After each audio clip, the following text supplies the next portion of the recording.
ಮಾತೆ ನನಗೆ ಹೇಗೆ ತಿಳಿಸಬೇಕಪ್ಪ? ನಾನು ನಿನಗೆ ಏನು ಸಂಬಂಧವೆಂದು ತಿಳಿಸಿದೆ? ಕೇಶವನ ನಿನ್ನ ಆಲೋಚನ ನಿಲ್ಲಿಸು.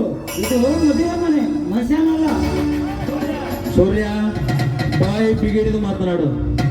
ಒಡ ಹುಟ್ಟಿದವನಿಗಿಂತ ನಿನ್ನೆ ಮೊನ್ನೆ ಬಂದ ಆ ಭಿಕಾರಿಯ ಹೆಚ್ಚಾದನೇನು ನಿನಗೆ? ಅದನ್ನು ಕೇಳಲು ನೀನಾರಲೇ? ನಾನು ನಿನಗೆ ಸಂಬಂಧವೇ ಇಲ್ಲದಿರಬಹುದು, ಆದರೆ ಜೊತೆಗೆ ಬೆಳೆದವನು. ಸೂರ್ಯ, ಈ ಮನೆ ಒಡೆಯುವ ಮುನ್ನ ಅವನ ಸಹವಾಸವನ್ನು ಬಿಟ್ಟು ಬಿಡು. ಬೆಳೆದಿದ್ದರೆ ಏನು ಮಾಡ್ತೀಯ? ಅಣ್ಣನ ಅರಮನೆಯ ಗೌರವವನ್ನು ಕಾಯಲು ನಾನು ಇದೇ ಕಾಲಿನಿಂದ ಒತ್ತು ಹೊರಹಾಕುತ್ತೇನೆ.